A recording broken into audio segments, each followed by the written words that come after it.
안녕하세요. 저는 42살 여자이고 5살 연상의 남편, 그리고 10살짜리 남자아이와 9살 딸아이를 데리고 사는 가정주부입니다. 더불어 3년 전 코로나가 시작되면서 합가해서 사는 중인 시어머니까지 더해서 총 5식구가 한 집에 얽혀 지내고 있는데요. 함께 사는 시어머니 때문에 이 나이에 직장도 안 다니는데 아들아이 컴퓨터 앞에 앉았어요. 내일처럼 사연을 들어주시면 감사하겠습니다. 코로나로 세상이 떠들썩하던 3년 전 저희 어머니는 경기도에 있는 저희 집으로 합가를 하러 들어오셨어요.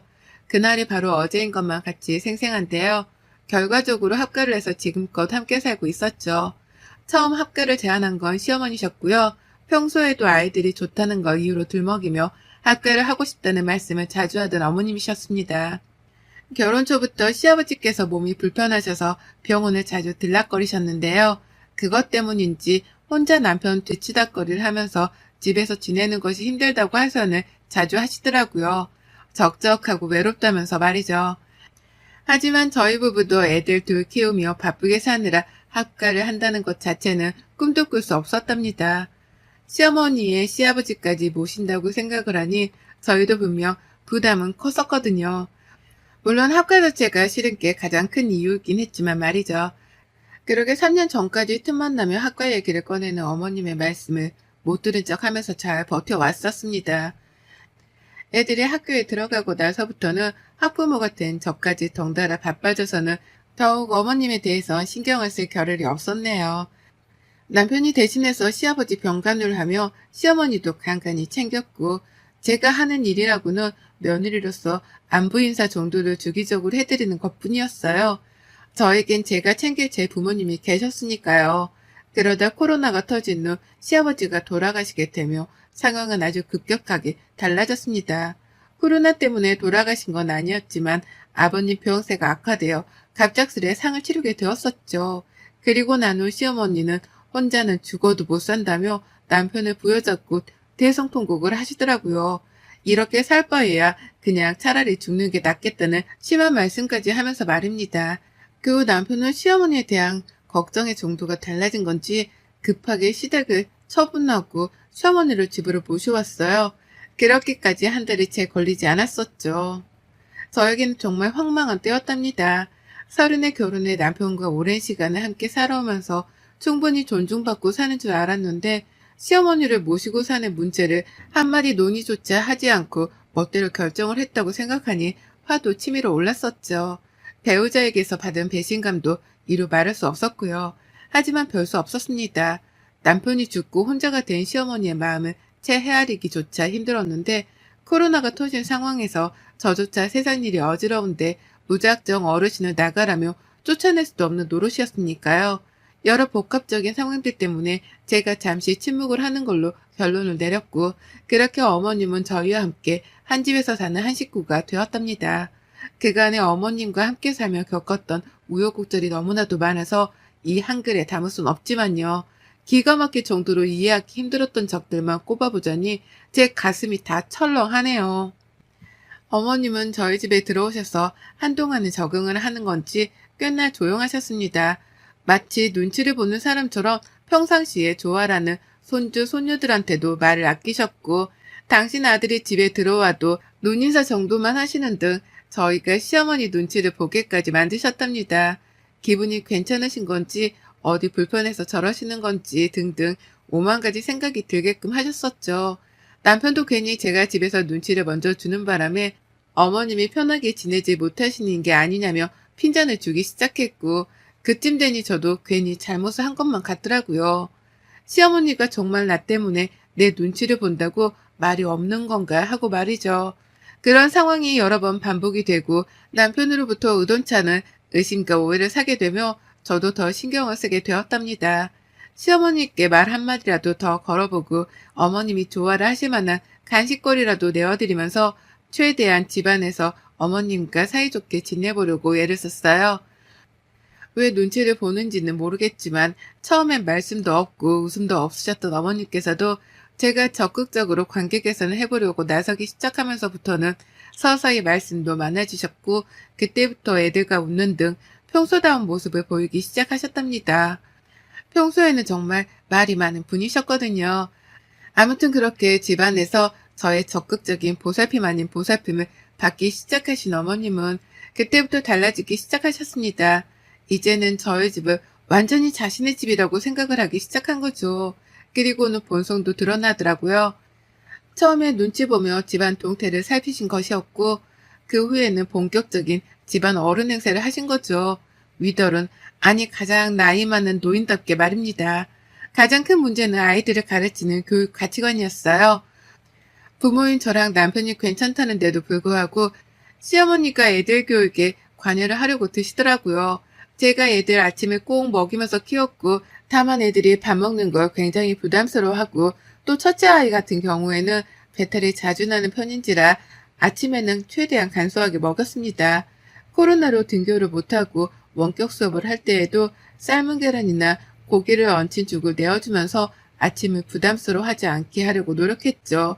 그런데 어머님은 그걸 가지고서 아침 밥상머리 교육을 잘 못 시키고 있다며 저를 혼내키시더라고요. 그러면서 애들한테는 자고로 밥은 팍팍 퍼먹어야 크는 건데 니들 엄마가 잘못하고 있구나 라고 하며 억지로 밥을 몇 숟가락씩 더 떠먹이곤 하셨답니다. 당연히 애들이 먹기를 거부했고 또 싫어했죠. 제대로 된 반찬도 나오지 않았는데 밥부터 퍼먹으라면서 밥그릇에 밥만 주니 어떤 애들이 그걸 좋아라 하며 먹겠냐고요. 하지만 어머님은 그걸 가지고서도 애들이 밥상머리 교육을 못 받아서 안 먹는 거라며 큰 소리를 내셨답니다. 저도 그렇고 애들도 그렇고 기분이 나쁠 수밖에 없는 취급이었죠. 또 다른 문제는 저하고 다른 어머님의 생활 습관이었는데요. 어머님이 글쎄 남의 물건에 손을 참 쉽게 대시더라고요. 꼭 도둑마냥 말입니다. 그간에 다 제 남편이랑 자식들이었기 때문에 누가 제 물건에 손을 대건 말건 상관이 없었습니다. 손을 댄다 하더라도 제 물건을 버리는 것도 아니었고 그냥 딸아이가 호기심에 엄마 화장품에 손을 대는 게 전부였는지라 문제가 될 것이 전혀 없었죠. 오히려 귀여운 아이의 행동이었고요. 그런데 시어머니가 집안에 들어오신 후로는 너무나 많이 신경이 쓰이기 시작했어요. 첫째로 어머님은 제 물건에 손만 대는 게 아니라 멋대로 버리는 행동까지 시전하셨답니다. 며느리는 딸도 아니고 엄연히 남이기에 며느리 물건에 손을 댈 때 허락이라도 받으면 좋으시란만 그런 애이 따위도 전혀 없으시고요.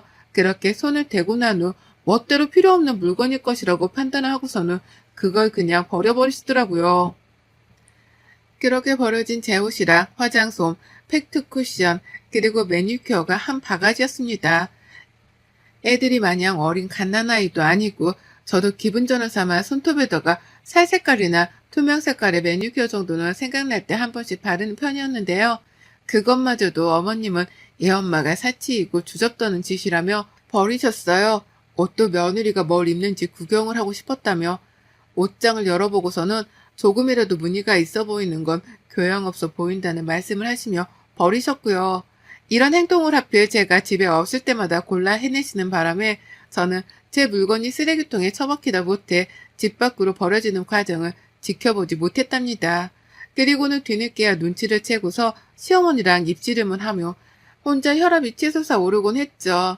어머님은 일방적으로 자신이 맞는 선택을 했다고 주장하시며 전혀 죄책감 같은 것도 가지질 않으셨고요.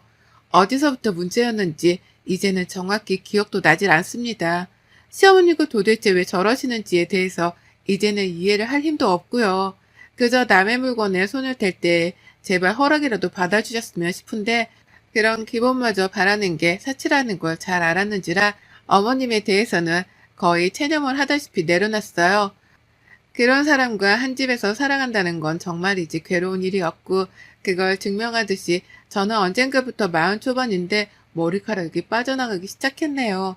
자고 있으면 베개 위에 머리카락이 한 움큼씩 빠져있는데 병원을 가보니 스트레스가 원인이라는데 시어머니 때문에 이 나이에 스트레스를 받다 못해 머리카락까지 빠지다니 생각할수록 차차하고 내 부모님을 볼 면목이 없었어요. 잘 사는 모습만 보여드리고 싶은데 뵐 때마다 나이가 팍팍 들어가는 모습을 보여드렸거든요. 친정 부모님까지도 걱정이 많으실 수밖에 없었답니다. 이런 시어머니하고는 정말 끝없는 전쟁을 한 집안에서 이어가는 중이었어요.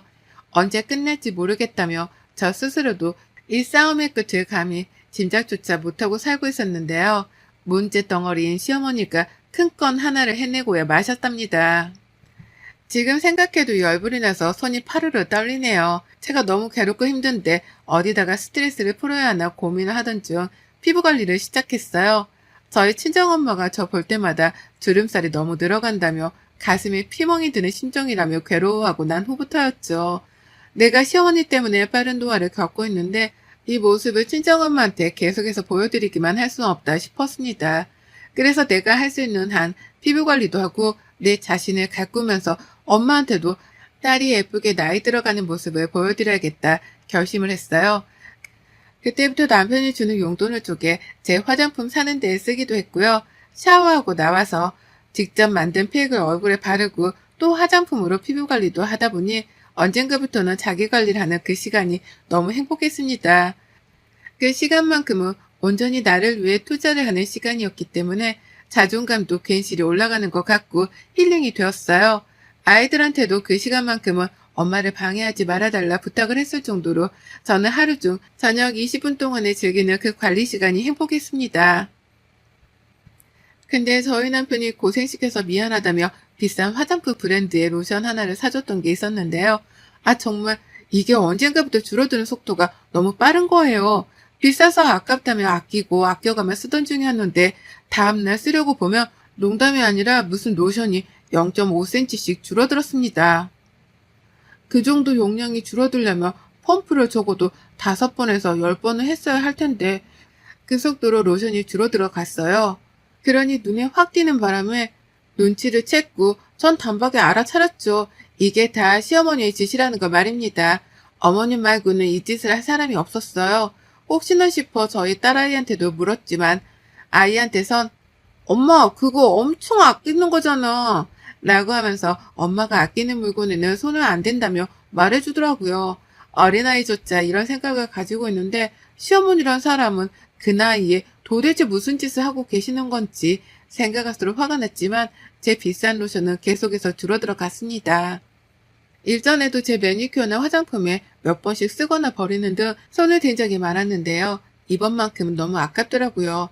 일단 남편이 사준 화장품이기도 했고 제 용돈으로는 절대 사지 못하는 비싼 브랜드였기 때문에 저도 속으로 너무 아까워 미치는 줄 알았습니다. 그래서 더더욱 시어머니께 손대지 말라고 빨리 경고를 날린 참이었어요. 그리고는 어머니께 하루 날을 잡아 물었습니다. 혹시 내 로션에 손을 대냐고 말이죠. 용량이 매번 빠른 속도로 줄어든다며 제가 직접 핸드폰으로 매일 밤마다 찍었던 사진까지 보여줬습니다. 전날 이만큼 썼는데 다음날 이만큼밖에 남아있질 않는다고 하면서 혹시나 시어머니가 잡아떼실까 싶어 증거까지 보여주면서 대화를 시도해봤는데요. 상상 이상으로 어머님은 뻔뻔하시더라고요. 오히려 적반하장으로 제게 나를 도둑 취급하는 거야 너? 라고 하며 기분이 굉장히 더럽다는 듯 불쾌한 표정을 지어 보이곤 화를 내셨답니다. 내가 비록 합가를 해서 살긴 하지만 그렇다고 네가 나를 기생충 취급하는 거를 못 본다. 내가 내 집 팔고 가져온 돈이 얼만데 넌 꼴랑 그 로션 하나 쓰는 걸로 생사람을 잡고 그러니? 라고 덧붙이면서까지 말이죠. 어찌나 생사람 잡는다고 유난을 떠시던지 오죽했음 제가 정말로 생사람을 잡는 중인 건가 싶어서 시어머니의 언변에 휘둘릴 뻔도 했어요. 다만 저는 시어머니를 지난 3년 내내 겪어왔었기 때문에 이번에도 분명 어머님이 한 짓이 분명할 것이라고 확신을 했죠. 다만 물증이 없었을 뿐 말입니다. 그러다 제가 괜찮은 생각을 해냈어요. 이미 시어머니가 못 찾으시도록 로션병을 화장대 서랍 안 깊숙한 곳에 숨겨놨는데요. 그냥 혹시나 싶었지만 시어머니가 또 로션을 발견하고서는 써버릴 상황을 대비하기 위해서 일부러 로션병 안에 있는 내용물을 모조리 다 일회용 로션통 안에다가 옮겨버렸답니다. 그리고는 기존의 로션병 안에다가는 밀가루를 살짝 섞은 물을 대신해서 넣어버렸죠. 겉보기에는 영락없는 로션과도 비슷해 보였고요. 이 짓을 하면서도 내가 이렇게까지 해야 하나 싶어서 환멸이 나긴 했으나 전 또다시 내 물건이 시어머니 손에 만져지는 걸 원치 않았는지라 일단은 시도를 해봤습니다. 쓰고 이상하다 싶으면 본인도 하던 행동을 멈추시겠거니 하면서 말이죠. 그런데 그날 밤 바로 반응이 나왔어요. 제가 먼저 샤워를 하는 로션을 발랐고 잠들기 전 작은 애 숙제를 봐준다면서 애들 방에 잠깐 들어가 있었는데요. 그 사이 샤워를 마친 시어머니가 제 방으로 들어가셨던 모양이더라고요. 전 어머님이 소리를 치며 저를 찾으시기 전까지도 이 사실에 대해서 몰랐습니다. 막 작은 애랑 대화를 하고 있는데 밖에서 시어머니가 서윤이 엄마 어딨어? 빨리 좀 나와봐. 라고 하면서 저를 급하게 찾으셨어요. 어머님이 원래 정색할 일이나 저와 꾹거리를 두려고 하는 일에는 저희 딸 이름을 넣어서 누구 엄마야 하고 부르시거든요. 이번에도 딱 그런 상황이었답니다. 나가보니 어머님은 제 로션병을 아주 당당하게 들고 계셨죠. 너 이거 뭐야? 이 안에 든 게 뭐야? 이거 왜 이래? 내가 이걸 팔랐는데 순간 얼굴이 굳어지면서 뭐가 힘을건 게 올라오는데 이거 뭐냐고 빨리 말 안 해? 라고 하면서 로션병 안에 든 내용물의 정체를 물으시더라고요. 제가 밀가루 섞어놓은 물인데 그걸 귀신같이 알아내신 겁니다. 얼굴에 펴 바르자마자 냄새도 이상하고 물이 마르면서 밀가루가 얼굴 위에 쌓이며 껍질 같은 게 생겨서는 껄끄러워졌다는 이유로 눈치를 까신 거였죠. 그리고 저는 그때다 싶어 아주 당당하게 물었어요. 뻔뻔한 시어머니께 당당하게 받아친 거죠. 왜 제 물건에 손대세요? 그거 제 로션인데 그걸 왜 바르세요? 남의 허락도 없이? 라고요. 어머님은 순간 아차 싶었던지 잠깐은 말을 잇지 못하셨지만 이내 말씀하셨습니다. 지금 그게 문제야? 이게 뭐냐고! 이거 왜 이래? 라고요. 그리고는 저한테 뭐가 들었는지 빨리 말을 하라고 하시는데 제가 그걸 순순히 대답해 줄 리가 없었죠. 왜 남의 걸 만지시냐니까요? 그 대답을 먼저 해주셔야 하는 거 아니에요? 라면서 더욱 깊게 파고드는 질문을 던졌더니만 어머님은 아유 짜증나 라고 거품을 불며 화를 내셨습니다. 그리고는 이게 진짜 뭐냐니까 라며 마치 음식물 찌꺼기 물이라도 얼굴에 묻었다는 듯이 손사래를 치시며 화장실로 달려가셨어요. 세수를 하기 위해서였죠. 그리고 전 어머님을 따라 화장실 문 앞까지 쫓아가서는 말씀드렸습니다. 그러게 왜 남의 화장품을 건드리셔서 그거 밀가루 탄 물이에요. 피부엔 별 탈 없으니 너무 겁먹지 마세요. 라고요. 시어머니는 너무 황당하셨는지 저를 쳐다만 보셨고 저는 그런 시어머니께 싱글생글한 표정을 보이면서 똑같이 노려봐 드렸습니다. 뭐 어쩌거냐는 표정으로 말이죠. 그러니 어머님이 알아서 눈을 피하시더라고요. 이번에 밀가루 섞은 물에서 끝이 났지만 다음번에는 피부에 독이 될 약이라도 탈지 모른다 싶으셨는지 걱정이 한가득이라는 표정으로 세수를 하셨어요. 그리고 그날 어머님은 세수를 다 마치고 나오자마자 제게 앞으로 화장품에 손 안 댈 테니 이상한 거 타놓지 말라 경고스러운 부탁을 스며시 날리셨습니다. 화장품 말고 다른 것에도 장난질을 쳐놨을까 싶으셨는지 불안한 기색이 가득한 채로 저를 바라보시더라고요. 부탁을 하시면서 말이죠. 그래서 전 하는 거 보고 판단하겠다고 했습니다. 내 집에서 내 맘대로 뭔 짓을 할지 모르니 싫으면 싫은 사람이 나가라는 말씀도 드렸죠. 제 딴의 행동 거지를 똑바로 하는 경고였는데 우리 어머님 그 말을 잘 알아먹으셨더라고요. 그 후부터는 제 물건에 절대로 손을 대지 않기 시작하셨답니다. 급기야 이제 완전히 저에게 백기를 드셔가지고요.